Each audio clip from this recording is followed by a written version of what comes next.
கொலோசருக்கு எழுதின நிருபம் 2ஆம் அதிகாரத்தை நாம் திருப்பிக் கொள்வோம்.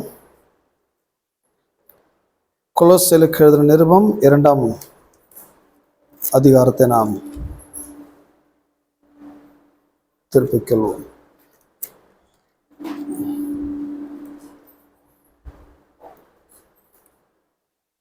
இரண்டாம் அதிகாரம் முதல் 10 வசனங்களை நான் வாசிக்கிறேன்.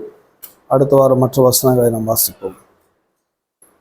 2ஆம் அதிகாரம். உங்களுக்காகவும் லவோதிகேயாவில் இருக்கிறவர்களுக்காகவும் சரீரத்தில் என் முகத்தை காணாதிருக்கிற மற்ற எல்லாருக்காகவும் மிகுந்த போராட்டம் எனக்கு உண்டென்று நீங்கள் அறிய விரும்புகிறேன். அவர்களுடைய இருதயங்கள் தேற்றப்பட்டு அவர்கள் அன்பினால் இணைக்கப்பட்டு பிதாவாகிய தேவனுக்கும் கிறிஸ்துவுக்கும் உரிய இரக்கத்தையும் அறிந்து கொள்கிற உணர்வின் பூரண நிச்சயத்தினுடைய எல்லா ஐஸ்வர்யத்திற்கும் உரியவர்களாக வேண்டும் என்று இப்படி விரும்புகிறேன். அவருக்குள் ஞானம், அறிவு என்பவைகளாகிய பொக்கிஷங்கள் எல்லாம் அடங்கி இருக்கிறது. ஒருவனும் நய வசனிப்பினால் உங்களை வஞ்சியாதபடிக்கு இதை சொல்லுகிறேன். சரீரத்தின்படி நான் தூரமாயிருந்தும் ஆவியின்படி உங்களுடனே கூட இருந்து உங்கள் ஒழுங்கையும் கிறிஸ்துவின் மேல உங்கள் விசுவாசத்தின் உறுதியும் பார்த்து சந்தோஷப்படுகிறேன். 6. ஆகையால் நீங்கள் கர்த்தராகிய கிறிஸ்து இயேசுவை ஏற்றுக்கொண்டபடியே அவருக்குள் வேறு கொண்டவர்களாகவும் அவர் மேல் கட்டப்பட்டவர்களாகவும் அவருக்குள் நடந்து கொண்டு நீங்கள் போதிக்கப்பட்டபடியே விசுவாசத்தில் உறுதிப்பட்டு ஸ்தோத்திரத்தோடு அதில் பெருகுவீர்களாக. லௌகீக ஞானத்தினாலும் மாயமான தந்திரத்தினாலும் ஒருவனும் உங்களை கொள்ளை கொண்டு போகாதபடிக்கு எச்சரிக்கையா இருங்கள். அது மனுஷர்களின் பாரம்பரிய நியாயத்தையும் உலக வழிபாடுகளையும் பற்றினதே அல்லாமல் கிறிஸ்துவை பற்றினது அல்ல. ஏனென்றால் தேவத்துவத்தின் பரிபூர்ணம் எல்லாம் சரீர பிரகாரமாக அவருக்குள் வாசமாக இருக்கிறது. மேலும் சகல துரைத்தனங்களுக்கும் அதிகாரத்துக்கும் தலைவராய் இருக்கிற அவருக்குள் நீங்கள் பரிபூர்ணம் உள்ளவர்களாய் இருக்கிறீர்கள். கடந்த பல வாரங்களாக நாம் இந்த கொலோசருக்கு நிருபத்தை நாம் படித்துக் கொண்டு வருகிறோம். பல்வேறு பகுதிகள் இந்த நிருபத்தின் மூலமாய் நாம் படிப்பதற்கு உதவிகரமாய் இருக்கிறது. பல காலம் போதித்திருக்கிறோம். இயேசு யார் என்பதை போதித்தோம்.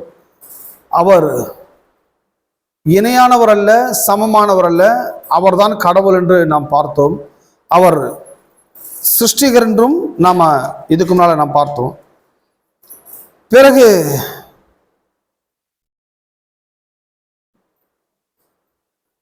பவுலுடைய அவருடைய போதனை எல்லாமே இந்த கொலோசர் நிருபத்தில் நாம் பார்த்தது மட்டுமல்ல.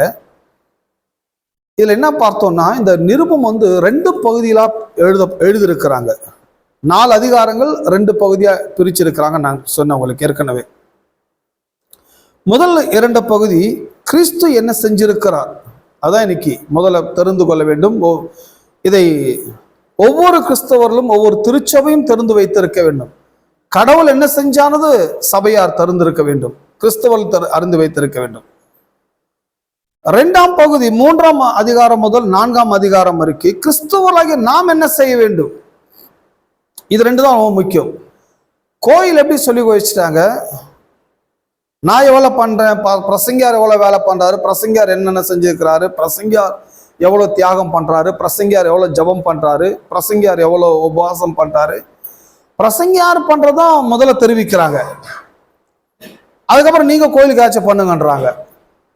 கிறிஸ்தவம் என்பது பிரசங்கியார் என்ன பண்ணாரு, கிறிஸ்தவர் என்ன, சபையார் என்ன பண்ணணும் என்பதை பற்றியது கிடையாது. கிறிஸ்தவம் என்பது என்ன, கிறிஸ்து என்ன பண்ணாருன்னு முக்கியம் முதல்ல. 2, நாம என்ன செய்ய வேண்டும், எதவே விளங்குதுன்றீங்க. இந்த 2 பகுதி தான், ரொம்ப நிறைய பகுதி இல்லை. இதுல ஒன்னே ஒரு 2 பகுதி. 2 அதிகாரங்கள் மிக முக்கியம்.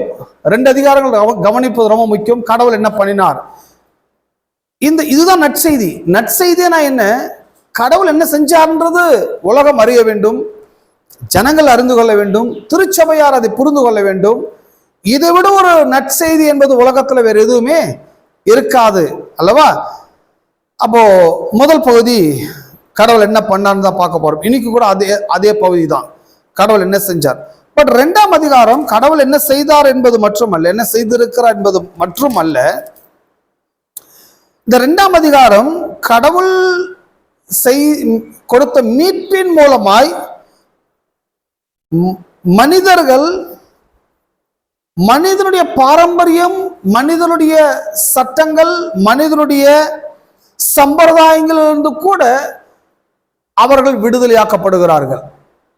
மறுபடியும் சொல்லுகிறேன், கடவுளுடைய மீட்பின் மூலமாக, கடவுளுடைய ரட்சிப்பின் மூலமாக மனிதர்கள் மனிதனுடைய பாரம்பரியங்கள், மனிதனுடைய சடங்கு சம்பிரதாயங்கள் மற்றும் சட்டங்களில் இருந்தும் கூட அவர்கள் என்ன செய்யப்படுகிறார்கள்? விடுவிக்கப்படுகிறார்கள் அல்லது விடுதலை ஆக்கப்படுகிறார்கள். அதை பற்றிதான் இந்த 2ஆம் அதிகாரம் நமக்கு போதிக்கிறது. 2ஆம் அதிகாரம் முதல் என்ன சொல்றாரு? முதல் வசனம் என்ன சொல்லுது? பவுல் எழுதும்போது, உங்களுக்காகவும் லவோதிக்கேயாவில் இருக்கிறவர்களுக்காகவும் சரீரத்தில் என் முகத்தை காணாதிருக்கிற மற்ற எல்லாருக்காகவும் மிகுந்த போராட்டம் எனக்கு உண்டு என்று நீங்கள் அறிய விரும்புகிறேன். பவுல் 2 சபையை இங்க கோட் பண்றாரு. ஒன்னு கொலோசிய சபையாரையும் சேர்க்கிறாரு, அதோடு கூட லவோதிக்கேயா சபையாரையும் சேர்த்துக் கொள்றாரு. இந்த லவோதிக்கேயா சபை என்பது ஏதோ சாதாரண சபை கிடையாது. அதே மாதிரி கொலோசு சபையும் சாதாரண சபையில, ரெண்டுமே நல்ல சபைகள், ரெண்டுமே விசுவாசத்திலே கடவுளுடைய வார்த்தையிலே உறுதியா இருக்கிறவர்கள். இந்த 2 பேருக்காகவும் இந்த 2 பேரை பற்றியும் எழுதுறாரு. எழுதும்போது மட்டுமல்ல, பவுல் அங்க சரீர பிரகாரமா இல்லை, ஆனாலும் பவுல் சில விஷயத்தை நீங்கள் அறிய வேண்டும் என்று நான் விரும்புகிறேன். சில விஷயத்தை சொல்றார் அவர் அங்க 2ஆம் வசனம். அவருடைய இருதயங்கள் தேற்றப்பட்டு, சபையாருக்கு எழுதும்போது சுவிசேஷம் என்ன, கடவுள் வார்த்தைகளை ஒரு மனுஷன் கேட்கும் பொழுது, கடவுள் வார்த்தையை ஒரு மனுஷன் விளங்கிக் கொள்ளும்போது முதல்ல நடப்பது என்ன? அவன் இருதயம் கர்த்தருடைய வார்த்தையால் தேற்றப்படுகிறது, ஆறுதல் அளிக்கப்படுகிறது, அல்லது அவனுடைய கேள்விகளுக்கெல்லாம் பதில் கிடைக்க ஆரம்பிக்கப்படுகிறது. பாருங்க, நான் இந்த பிரசங்க ஊழியத்தில் இருக்கிற காலத்துல மத சம்பிரதாயங்களாலும் மத போதனைகளாலும் மத அடிப்படையில நான் சிக்கிக் கொண்டிருந்தேன். பல குழப்பங்கள் மத்தியில் இருந்தேன். தேவன வார்த்தையை நான் அறிந்து கொண்ட பிறகு, தேவன வார்த்தையை நான் கற்றுக்கொண்ட பிறகு, முதலாவது இந்த சடங்கு சம்பிரதாயம் விடுதலாக்கப்பட்டது மட்டுமல்ல, மனப்பூர்வமான விடுதலை இருதயத்திலே நான் தேற்றப்பட ஆரம்பித்திருக்கிறேன். அதுக்கு பிறகுதான் ஊழியம் செய்யணுன்ற ஒரு ஆர்வம், ஊழியத்துல பிரசங்கிக்கணுன்ற ஒரு எண்ணம் அதிகமானது. கடவுள் வார்த்தை அப்படி ஏற்க வைக்கும். முன்னால எனக்கு அவ்வளவு இன்ட்ரெஸ்ட் இல்லை, பிரசங்கம் பண்ணணுங்கிறதெல்லாம் அவ்வளவு பெரிய ஆர்வமெல்லாம் எனக்கு ஒன்றும் கிடையாது. ஆனா கடவுள் வார்த்தையை நான் சரியான அறிந்து கொண்ட பிறகு நிறைய பிரசங்கம் பண்ணணும், நிறைய சொல்லணும், கடவுளுடைய மீட்பின் காரியம் நிறைய இருக்குது, இதெல்லாம் எடுத்து சொல்லணுங்கிறது ஆர்வம் எனக்கு அதிகமாக்கப்பட்டு விட்டது. காரணம் என்ன? ஒரு மனுஷன் தேவனுடைய வார்த்தையை விளங்கி கொள்ளும்போது அவன் தேவனுக்காக பிரயோஜனப்பட ஆரம்பிக்கிறான், உலகத்துக்கு பிரயோஜனம் உள்ளவனாய் இருக்கிறான், தன் குடும்பத்தாருக்கு ஆசீர்வாதம் உள்ளவனாய் இருக்கிறான். அது மட்டுமல்ல, அவன் முதலாவது தேற்றப்படுகிறவனா இருப்பான். அவன் ரொம்ப ஆறுதலா இருப்பான், அவன் ரொம்ப பீஸ்ஃபுல்லா இருப்பான், பீஸ்ஃபுல் மைண்டோடு இருப்பான், சமாதானமா இருப்பான், சந்தோஷமா இருப்பான், நிம்மதியா இருப்பான். ஆமென். கர்த்தருடைய வார்த்தை ஒரு மனுஷன் விளங்கி கொள்ளும் போது முதல்ல அவனுக்கு தான் சமாதானம் வருது, அவன் நிம்மதி அடைகிறான், அவன் ஆறுதல் அடைகிறான், அவன் தேற்றப்படுகிறான். அதுக்கப்புறம் பாருங்க, இவனிடத்தில் வருகிற எல்லாரும் தேற்றப்படுவார்கள். ஆமென். ஆனா உண்மையாகவே இன்னைக்கு கிறிஸ்தவம் அப்படிதான் இருக்குதா அப்படின்னா கிடையவே கிடையாது. ஏராளமான ஊழியங்கள் வருதை தவிர மக்கள் தேற்றப்பட்ட மாதிரி இல்லை. ஊழியங்கள் பேரெல்லாம் கவனிக்கும் போது இயேசு தேற்றுகிறார் அப்படின்னு ஒரு பேரை வச்சு ஊழியம் செய்யறாங்க. உண்மையாவே அந்த இடத்துக்கு போனா யாருமே தேற்றப்பட்ட மாதிரி இருக்க மாட்டாங்க. உண்மையா இயேசு தேற்றுகிறான், தேற்றப்பட்டிருக்கணுமே.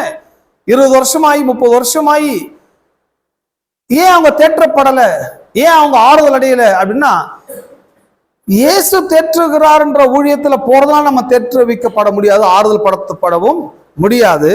கடவுள் வார்த்தை ஒரு மனிதனுக்கு கிடைக்கும் போது, கடவுள் வார்த்தையால் ஒரு மனுஷன் வார்த்தையை புரிந்து கொள்ளும் போது, அந்த வார்த்தை தேத்தாம ஊழியங்கள் உங்களை தேற்ற போவது கிடையாது. எதுவுமே நம்புறீங்க? ஊழியத்தால் நீங்கள் தேற்றப்பட போவதில்லை, கடவுள் வார்த்தையால் தான் தேற்றப்பட முடியும். 2ஆம் வசனம், அவருடைய இருதயங்கள் தேற்றப்பட்டு அவர்கள் அன்பினால் இணைக்கப்பட்டு பிதாவாகிய தேவனுக்கும் கிறிஸ்துவுக்கும் உரிய ரகசியத்தை அறிந்து கொள்கிற உணர்வின் பூரண நிச்சயத்தினுடைய எல்லா ஐஸ்வர்யத்திற்கும் உரியவர்களாக வேண்டும் என்றே இப்படி விரும்புகிறேன்.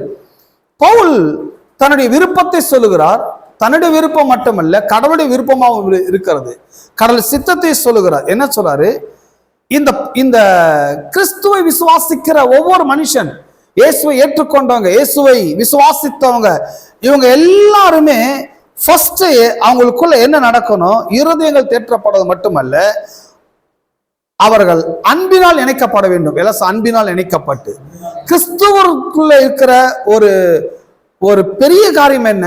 அவர்கள் கடவுளுடைய அன்பினால் இணைக்கப்படுகிறார்கள். கடவுளோடு அவங்க இணைக்கப்படுகிறார்கள். கடவுளுடைய அன்பு அவளுக்குள் ஊற்றப்படுகிறது, அன்பினால் இணைக்கப்பட்டு. ஆனா கிறிஸ்தவர் உண்மையாவே அப்படிதான் இருக்கிறாங்களா அப்படின்னு பாத்தீங்கன்னா சந்தேகமா இருக்குது. என்ன சந்தேகம்னா, இவங்க உண்மையாவே கிறிஸ்தவலான்னு சந்தேகம் வருது. ஏன்னா உண்மையான கிறிஸ்தவலா இருந்தால் அவர்கள் தேவனுடைய அன்பினால் இணைக்கப்பட்டலா இருப்பார்கள், தேவனுடைய அன்பினால் ஆட்கொள்ளப்பட்டலா இருப்பார்கள். அன்பு எல்லாம் மூடும், எல்லாம் மன்னிக்கும், எல்லாம் சகிக்கும். அன்பு எல்லாம் கொடுக்கும். அன்பு புகழாது, அன்பு தற்பெருமை பாராட்டாது. ஆனா இந்த புகழ்ச்சி, இந்த தற்பெருமை, இந்த வீண் வம்பு எல்லாம் எங்க இருக்கிறதுனா கிறிஸ்தவ மட்டும் அதிகமா இருக்குது. கிறிஸ்தவல் அல்லாதோட கரெக்டா இருக்கிறாங்க அல்லவா? ஏன் இந்த பிரச்சனை? ஏன் இப்படி இருக்கிறாங்க? அவர்கள் எல்லாருமே அன்பினால் இணைக்கப்பட்டு இருக்கணும்னு பைபிள் சொல்லும்போது ஏன் இணைக்கப்படலன்னா, அன்பாயிருங்கன்னு சொல்வதனால் அன்பு வந்துட போவது கிடையாது. அன்பு தேவனிடத்திலிருந்து ஊற்றப்பட வேண்டும். தேவன் அன்பாகவே இருக்கிறார். அவரிடத்திலிருந்து அன்பு வராத பட்சத்தில் மனுஷன் அன்பை பெற்றுக்கொள்ளவே முடியாது. அன்பு எப்படி டிரான்ஸ்பர் ஆகுது? கடவுளுடைய வார்த்தையை ஒரு மனுஷன் விளங்கிக் கொள்ளும் போது, கடவுளுடைய மீட்பின் செயல்களை ஒரு மனுஷன் அறிந்து கொள்ளும் போது, கடவுள் எப்படிப்பட்ட அன்பை என் மேல் வைத்திருக்கிறார், எப்படி என்னை நேசிக்கிறார், என் பாவங்கள் எப்படி மன்னித்தார், எனக்காக எவ்வளவு காயப்பட்டு, இவ்வளவு அடிக்கப்பட்டு, நொறுக்கப்பட்டு எனக்காக உயிரே கொடுத்தாரு என்று ஒரு மனுஷன் கடவுளுடைய அன்பை விளங்கி கொண்டு ரட்சிப்பை புரிந்து கொள்ளும் பொழுது கடவுளுடைய அன்பு அவனுக்குள் ஊற்றப்படுகிறது. அவன் அன்பினால் இணைக்கப்பட ஆரம்பிக்கிறான். ஆமென். இதுதான் பாருங்க கிறிஸ்துவுடைய கேரக்டர். ஆனா ஆயிரக்கணக்கான ஆண்டுகளாக இந்த கிறிஸ்தவம் இந்த உலகத்தில் பிரசங்கிக்கப்பட்டு வந்தாலும் கிறிஸ்துவ மத்தியில் இந்த அன்பை நாம் காண முடியாத நிலையில் இருக்கிறோம். சபைகளில் இந்த அன்பை காண முடியாமல் இருக்கிறோம். சபைகளில் கிறிஸ்தவ மத்தியில குழப்பங்கள், சண்டைகள், சச்சரவுகள், விபேதங்கள், போராட்டங்கள், குழப்பங்கள் இவ்வளவு இருக்குது. இவ்வளவும் வெளியில கூட நல்லா இருக்கு, நிம்மதியா இருக்கிறாங்க. பட் கோயிலுக்குள்ளதான் இவ்வளவு ப்ராப்ளம்கள் இருக்குது. இதுக்கு ரீசன் என்ன? அவர்கள் தேவனுடைய வார்த்தையை இன்னும் சரியாய் புரிந்து கொள்ளாதான் காரணமா இருக்குது. எதுவுமே நம்புறீங்க? தேவனை புரிந்து கொள்ளவில்லை, தேவனுடைய வார்த்தையும் அவர்கள் சரியாய் அறிந்து கொள்ளவில்லை. பட் பவுல் சொல்றாரு, நீங்க எல்லாரும் தேற்றப்படணும், அன்பினால் இணைக்கப்பட்டு பிதாவாகிய தேவனுக்கும் கிறிஸ்துவுக்கும், எல்லாம் பிதாவாகிய தேவனுக்கும் கிறிஸ்துவுக்கும் உரிய ரகசியத்தை அறிந்து கொள்கிற உணர்வின் பூரண நிச்சயத்தினுடைய எல்லா ஐஸ்வர்யத்திற்கும் உரியவர்களாக வேண்டும் என்று விரும்புகிறேன். பாருங்க, கிறிஸ்தவர்கள் எப்படி இருக்கணும் அப்படின்னா, கடவுளுடைய ரகசியங்கள் எல்லாம் அவள் அறிந்து கொள்ள வேண்டும். எல்லாம் கடவுளுடைய ரகசியங்கள். சோ கடவுள் மறைச்சு வச்சுக்கிறவர்ல, வெளிப்படுத்தாமல் இருக்கிறவர்ல, கொடுக்க முடியாமல் இருக்கிறவர்ல, கடவுள் இடத்தில் கடவுளுடைய பிதாவுடைய குமாரனுடைய எல்லா ரகசியங்கள் கிறிஸ்தவர்களுக்கு அறிந்து கொள்ள வேண்டும். ஆமென். எல்லா ரகசியங்கள் கடவுள் அதை அறிவிக்க முடியுன்றாரு. கடவுள் உங்கள் வாழ்க்கையின் ரகசியத்தை உங்களுக்கு சொல்லிக் கொடுக்க முடியும். உங்கள் எதிர்காலத்தை உங்களுக்கு சொல்லிக் கொடுக்க முடியும். உங்களுடைய வாழ்க்கையின் பொருளாதார ரகசியங்களை அவர் அறிவிக்க முடியும் உங்களுக்கு. எத்தனை நம்புகிறீர்கள்? பிதாவாகிய தேவனை நான் நம்புகிறேன், குமாரன் இயேசுவை விசுவாசிக்கிறேன். வாழ்க்கையின் தோல்விகளுக்கெல்லாம், வாழ்க்கையின் எல்லா வகையான பிரச்சனைகளுக்கு ஏதோ ஒரு ரகசியம் எனக்கு தெரியல. என்ன ரகசியம்? எப்படி முன்னேறணும், எப்படி இந்த தோல்வியை ஜெயமா மாத்தணும், எப்படி வாழ்க்கையில முன்னோக்கி போகணும், எப்படி இந்த விழுந்து போன இந்த பொருளாதார பிரச்சனையை சரிப்படுத்தணும், எப்படி வாழ்க்கையை சரியா மாத்தணும். சோ இதெல்லாமே சரியாக்கணும் நினைக்கிறோம். பட் இது எப்படி சரியாக்கணும்ன்ற ரகசியம் நமக்கு தெரியாம இருக்கலாம். எதுவுமே நம்புறீங்க? இதுதான் கிறிஸ்தவர் இன்னைக்கு என்ன பண்றாங்க, எனக்கு தெரியல சார், பாஸ்டர் உங்களுக்கு தெரிஞ்சா கொஞ்சம் எங்களுக்கு ஜெபம் பண்ணி சொல்லுங்கன்னு கிறிஸ்தவர்கள் ரொம்ப எப்படி ஆக்கிட்டாங்கன்னா, கிறிஸ்தவமே ரொம்ப ஈஸி ஆக்கிட்டாங்க. எப்படி ஆக்கி வச்சிருக்கிறாங்க, உங்களை பற்றின ரகசியங்களை தீர்க்கதரிசி ஐயா வருகிறார், அவர் உங்களை பற்றி எல்லா காரியங்களும் அவர் உங்களுக்கு சொல்லுவார். கிறிஸ்தவர்கள் என்ன நினைக்கிறாங்க, அப்போ என்னை பற்றின ரகசியம் எனக்கு சொல்ல மாட்டார் கடவுள், என்னை பற்றின ரகசியம், என் குடும்பத்தை பற்றிய ரகசியம் எல்லாம் கடவுள் அவர் மூலமா சொல்லுவார், அவர் மூலமா எனக்கு தெரியப்படுத்துவார் சொல்லி இப்படிதான் பாருங்க, கிறிஸ்தவம் இப்படிதான் முக்கோண வடிவில் போயிட்டு இருக்கிறாங்க. சோ இங்க போய் அங்க போய் இப்படி வரோம்னு நினைக்கிறாங்க. பட் வேதத்தினுடைய கோட்பாடு, வேதத்தினுடைய போதனைகள் உங்களை பற்றிய ரகசியம் இன்னொருவர் மூலமாய் அறிவிப்பதல்ல. இன்னொன்னு சொல்ல போனா, உங்களை பற்றிய ரகசியம் இன்னொருத்தர் மூலமா அவர் சொல்றாருன்னா அது ரகசியமே கிடையாது. முதல்ல ரகசியம்னா என்ன, உங்களுக்கு மட்டும்தான் தெரியணும், இல்ல உங்களுக்கு கொடுத்த கடவுளுக்கு மட்டும்தான் தெரியணும். எப்போ ரகசியன்ற சொல்ற வார்த்தை தேர்ட் பர்சன் தெரியுதோ அது ரகசியமே கிடையாது. ஆனா இன்னைக்கு ஏராளமான கிறிஸ்தவர்கள், ஐயா எனக்காக ஜெபம் பண்ணி இந்த விஷயத்த சொன்னாரு, அந்த அம்மா எனக்காக ஜெபம் பண்ணி அந்தந்த விஷயத்தெல்லாம் சொன்னாங்கன்னா அதனால பெரிய ரகசியமா, உங்க விஷயம்லாம் அந்த அம்மாவுக்கு தெரிஞ்சு போச்சு, அந்த ஐயாவுக்கு தெரிஞ்சு போச்சு. இந்த ஐயா அம்மா எத்தனை இடத்துக்கு போறாங்களோ இந்த ரகசியத்துல அங்கங்க என்ன பண்ண போறாங்க, அவங்க சொல்ல போறாங்க. சோ இது ரகசியமே கிடையாது, அது கிறிஸ்தவமும் கிடையாது. பட் பைபிள் சொல்லுது, உங்கள் இருதயங்கள் தேற்றப்படுவது மட்டுமல்ல, நீங்கள் அன்பினால் இணைக்கப்படுவது மட்டுமல்ல, கடவுளுடைய பிதாவாகிய தேவனுக்கும் கிறிஸ்துவுக்கும் அவங்களுக்கு மட்டுமே தெரிஞ்சிருக்கிற அந்த ரகசியம் ரகசியம்னா உங்களை பற்றிய ரகசியம், கடவுளுடைய ரகசியங்கள், கடவுளுடைய மகத்துவங்கள், மேன்மையான காரியங்கள், ரகசியங்கள், அறிந்து கொள்ளுகிற உணர்வு, அறிந்து கொள்ளுகிற உணர்வு அல்லது அறிந்து கொள்ளுகிற அறிவு. கடவுளுடைய ரகசியமெல்லாம் நான் புரியுது, எனக்கு என் வாழ்க்கையோட தோல்விக்கு என்ன காரணன்றதை நான் கண்டுபிடிச்சிட்டேன், என்ன பண்ணா சரியாகலான்றது எனக்கு கடவுள் எனக்கு தெரியப்படுத்திட்டாரு. கண்டிப்பா நான் மேல வந்துருவேன், கண்டிப்பா நான் வெற்றி பெறுவேன். பாருங்க, அந்த ரகசியம் அறிந்த பிறகு, ரகசியம் தெரிந்த பிறகு இவங்களுடைய வார்த்தைகள்ல பெரிய மாற்றங்கள், நம்பிக்கையான வார்த்தைகள், விசுவாசமான வார்த்தைகள். கண்டிப்பா ரகசியம் தெரிஞ்சா விசுவாச வார்த்தைகள் வாயை விட்டு வெளியே வர ஆரம்பிக்கும். ஆனால் கிறிஸ்தவர்கள் இன்னைக்கு அப்படி நம்பிக்கையான வார்த்தைகளை பேசுகிறார்களா, விசுவாசமான வார்த்தையை பேசுறாங்களா என்று நீங்க பாத்தீங்கன்னா கண்டிப்பா அவங்க நம்பிக்கையான வார்த்தைகள் அவங்க பேசுறது கிடையாது. கவலைகளை பேசுறாங்க, கஷ்டங்களை பேசுறாங்க, துன்பங்களை பேசுறாங்க, பிரச்சனைகளை பேசுறாங்க, நோயை பேசுறாங்க, வறுமையை பேசுறாங்க, தரித்திரத்தை பேசுறாங்க, கஷ்டங்கள் எல்லாம் கூடி பேசி அந்த கஷ்டத்துக்காக ஜெபம் பண்ணிட்டு இருக்கிறாங்க. இப்படி கஷ்டங்களையும் விவரித்து, நஷ்டங்களை பேசி, துன்பங்களை விவரித்து, அந்த துயரங்களுக்காக ஜெபம் பண்றாங்க அப்படின்னு சொன்னா மெயின் ரீசன் என்ன, இன்னும் இவர்களை பற்றின ரகசியம், கடவுள் இவங்களுக்கு என்ன ரகசியத்தை வச்சிருக்கிறான்னு இவங்களுக்கு அது தெரியல. தெரியாதனாலதான் இவங்க வாயில நெகட்டிவா பேசி கொண்டிருக்கிறாங்க. கிறிஸ்தவத்தினுடைய தோல்வி ஏன் எங்கிருந்து வருதுன்னா, கடவுள் அவங்களுக்கு வைத்திருக்கின்ற மேன்மையான ரகசியங்களை ஜனங்கள் அறியாமல் இருக்கிறார்கள். ஆமென். ஒரு சில நூற்றாண்டுகளுக்கு பிறகு இந்த மதங்கள் எல்லாமே என்ன ஆயிடுச்சுன்னு சொன்னா, வாங்க உங்களுக்காக நான் கடவுள் என்ன சொல்றார் நான் உங்களுக்கு கேட்டு சொல்றேன் அப்படின்ற ஒரு நிலைக்கு தள்ளப்பட்டுட்டு 6ஆம் 7ஆம் நூற்றாண்டுகளுக்கு அப்புறம் என்ன ஆயிடுச்சுன்னா, நிறைய இந்த மாதிரி மக்களுக்கு ரகசியங்களை கடவுளிடத்தில் ஜெபித்து ரகசியத்தை சொல்லுவார் அப்படின்ற மாதிரி ஆக்கிட்டு ஏராளமான கிறிஸ்தவர்கள் அவங்கவுங்களுக்கு பிடித்த இடங்களுக்கு போறாங்க, அவங்ககிட்ட அந்த ரகசியம் கேட்டு தெரிஞ்சுக்கிறாங்க. பட் உண்மையான ரகசியம் என்பது கடவுளுக்கும் உங்களுக்கும் மட்டும் தெரிவதுதான் உண்மையான ரகசியமா இருக்கிறது. ஆமென். உங்கள் பிரச்சனை என்னன்னு உங்களுக்கு தெரியும், அந்த பிரச்சனைக்கான தீர்வு என்னன்றது கடவுளுக்கு தெரியும். அந்த பிரச்சனையை மாற்றி அமைக்கக்கூடிய ரகசியத்தை கடவுள் உங்களுக்கு மட்டும்தான் சொல்லுவாரு. இன்னொரு நபர்கிட்ட சொல்லி போய் சொல்லணும்னா அது ரகசியமே கிடையாது. முதல்ல அது ஒன்று சீக்ரெட் மேட்டரும் கிடையாது. கடவுள் அப்படி பேசுகிறவரும் கிடையாது. நம்முடைய பிரச்சனை, நம்முடைய ரகசியத்தை இன்னொரு இடத்துல உடைக்கிறதும் கிடையாது. நாம உடைக்கலாம், பட் அவர் உடைக்க மாட்டாரு அல்லவா? பிதாவாகிய தேவனுக்கும் கிறிஸ்துவுக்கும் உரிய ரகசியத்தை அறிந்து கொள்கிற உணர்வு பூரண நிச்சயத்தினுடைய எல்லா ஐஸ்வர்யத்திற்கும் உரியவர்களாக வேண்டும் என்று இப்படி விரும்பு. கிறிஸ்தவர்கள் எப்படி இருக்கணும்ன்றாரு? கடவுளுடைய அன்பினால் இணைக்கப்பட்டிருக்கணும், இருதயங்கள் தேற்றப்பட்டிருக்கணும், கடவுளுடைய ரகசியங்கள்லாம் அவங்களுக்கு அறிந்திருக்கணும். பிறகு எல்லா ஐஸ்வர்யத்திற்கும் அவர்கள் உரியவர்களா இருக்க வேண்டும். இதுதான் கிறிஸ்தவம். உண்மையான கிறிஸ்தவம்னா என்ன?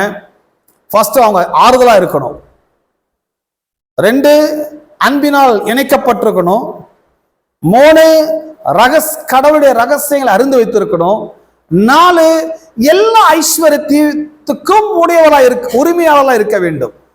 ஆமென். எல்லா ஐஸ்வர்யத்துக்கும். ஆனா கிறிஸ்தவத்துல இந்த வேர்டு எடுத்துட்டாங்க, ஐஸ்வர்யம் என்ற வேர்டையே எடுத்து தூரமா வச்சுட்டாங்க. கிறிஸ்தவம்னா எப்படி வச்சுட்டாங்க?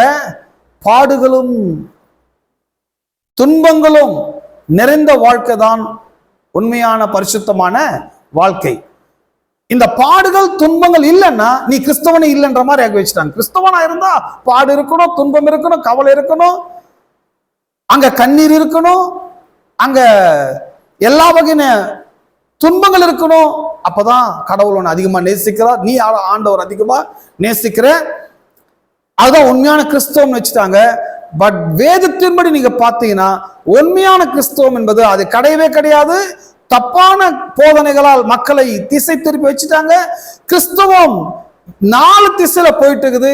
தேற்றப்படாத நிலையில் இருக்கிறாங்க, அன்பு இல்லாத நிலையில் இருக்கிறாங்க, அவங்களை பற்றின குழப்பத்தோடு இருக்கிறாங்க, எப்படி தீரொன்றது தெரியாத ரகசியங்களை அறியாத நிலையில் இருக்கிறாங்க. அதோடு கூட எந்த ஐஸ்வர்யத்துக்கும் அவங்க உரிமையாளர்களே கிடையாது, எதுவும் இல்லாத குறைவான நிலையில் இருக்கிறாங்க. அவங்களுக்கு அப்படிப்பட்ட போதனைகள், தப்பான வார்த்தைகளால் அவர்கள் மனமும் எண்ணங்களும் திசை மாற்றி வைத்திருக்கப்பட்டுள்ளது. பாருங்க, போதனைன்றது ரொம்ப முக்கியம். ஏன்னா நான் கேட்கின்ற போதனை அது என்னை மட்டும் பாதிப்பதல்ல, என்னுடைய சந்ததியையும் பாதிக்குது. நான் கேட்கின்ற நான் எதை நம்புறனோ அதன்படி என் வாழ்க்கை அமையும். அது என்னோட முடியாது, என்னுடைய ஜெனரேஷனையும் அது பாதிக்கும். எதுவுமே நம்புறீங்க? பாருங்க, 20 வருஷத்துக்கு முன்னால நான் திருவள்ளாங்காட்டில் ஒரு ஊழியத்தை ஆரம்பிச்சேன். ஏன் இங்க வந்தோன்னு எனக்கு தெரியாது, ஆரம்பிச்சாச்சு. ஆனா பாருங்க, இன்னைக்கு என் பொண்ணு அங்கிருந்து படிக்கிறா, சென்னையில இருந்து திருவள்ளாங்காட்டுக்கு வரா. ஏன், என்ன ரீசன்? சென்னையில ஸ்கூல் இல்லையா? இல்ல, சென்னையில நிறைய ஸ்கூல் இருக்குது. நான் ஆரம்பிச்சேன், நான் கஷ்டப்படுறேன்னா பரவாயில்ல. இப்ப என்னால் அவ கஷ்டப்பட்டுக்கிறா. அவ காலையில் 5 மணிக்கெல்லாம் எந்திரிச்சு கிளம்பி போறா. பாருங்க, ஒரு பேரண்ட் செய்யற, ஒரு தலைவன் செய்யற தப்பு சந்ததியும் அது பாதிக்க ஆரம்பிக்குது. சோ இதுதான் இந்த சகல ஐஸ்வர்யங்களும் உரியவளா இருக்க வேண்டும் என்று இருக்க வேண்டியவர்கள் ஐஸ்வர்யம் இல்லாமல், ஆறுதல் இல்லாமல், அன்பு இல்லாமல், ரகசியங்கள் இல்லாத குழப்பத்தோடு ஜனங்கள் இருப்பதற்கான காரணம் என்ன? யாரோ ஒருவருடைய தப்பான மத போதனைகளால் கிறிஸ்தவத்துல ஆழமா போதிச்சு, அந்த போதனைகள் எப்படி ஆயிடுச்சுன்னா வேர்கொண்டு ஸ்திரமா இருந்து, என்னதான் புல்டோசரை இடிச்சா கூட அந்த போதனையிலிருந்து அவங்களால வெளியே சீக்கிரமா கொண்டு வராத அளவுக்கு இன்னைக்கு ரொம்ப ஸ்ட்ராங்கா இருக்கிறாங்க. அவங்க பிடிச்ச முயலுக்கு 3 காலோட இருக்கிறாங்க. இந்த போதனைகள் அவங்களை ஏற்றுக்கொள்ள மனம் இல்லாமல் இருக்கிறாங்க. கிறிஸ்தவத்தினுடைய டீச்சிங்ஸ் என்ன? இதை கவனிக்கிறவங்க, இதை கேட்கிறவங்க, இதை புரிஞ்சுக்கிறவங்க முதல்ல அவங்க தேற்றப்படுவார்கள். எதுவுமே நம்புறீங்க? நான் ஜெபம் பண்ணி நீங்க தேற்றப்பட போவது கிடையாது. அந்த வேலையை நான் பண்றது இல்லை. ஏன்னா என் ஜெபத்தை விட கர்த்தரோட வார்த்தை ரொம்ப ஸ்திரமானது, உறுதியானது, பலமானது. ஆமென். நிறைய நேரங்களில் பார்த்தீங்கன்னா கடைசியா பிரசங்கியாட்ட ஒரு ஜெபம் பண்ணிட்டு போவாங்க. அவங்களுக்கு என்ன நம்பிக்கைன்னா அவர்கிட்ட ஜெபம் பண்ண ஒரு ஆறுதல் இருக்குதுயா. இவ்வளவு நேரம் பிரசங்கம் பண்ணாரு, அந்த பிரசங்கம் உங்களை ஆறுதல் படுத்தல, ஆனா அவர் ஜெபம் உங்களை என்ன பண்ணிட போகுது? ஆறுதல் படுது. இதுதான் ஃபேக்ன்றது. இது மாயையான நம்பிக்கை.